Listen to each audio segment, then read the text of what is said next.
Magandang araw mga kaparehas, narito po tayo sa Barangay Look Siken, Malolos City, Bulacan. Ating pong makapanayam ngayon ang butihing naglilingkod, nagsiservisyo, nagmamalasakit bilang ating kagawad dito sa ating Barangay Look Siken na si Ginagalang Jose Esing Bulaong Isidro. Kunsi, kumusta na po ba kayo?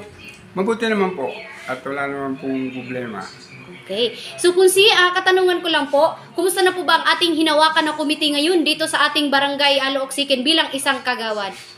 Sa ngayon po wala naman pong naging problema dahil lahat po ng mga binigay kong mga binhi at mga pataba ay natatanggap nila.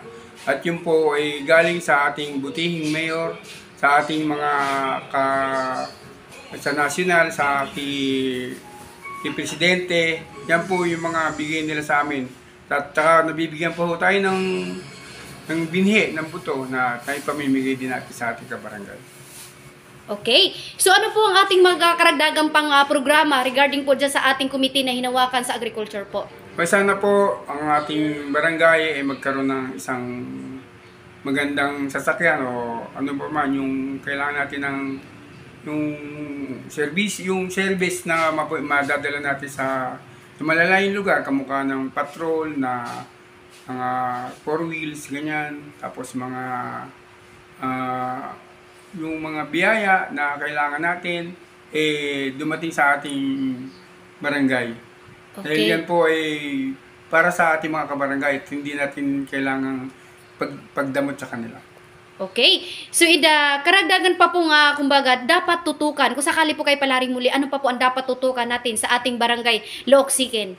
Kailangan po natin yung trabaho dahil yan po ang kailangan ng barangay natin. Marami ho sa atin ay walang pirmihang trabaho, walang pirmihang pinagkakitaan. Kung sakasakali, yan ang dapat natin tutukan sa ating barangay. At saka ang iba naman dyan, kung kinakailangan yung financial support sa mga kabarangay natin, kung nangangailangan ng tulong, kahit paano bigyan natin sila at bigyan natin ng kaukulang serbisyo. Okay.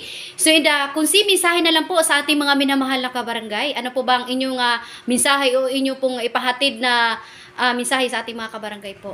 Sa aking mga kabarangay, pagtulong-tulungan po natin ang laban na to para ho sa ating laban na nagtataglay ng pagbabago at bilang magandang serbisyo sa ating barangay.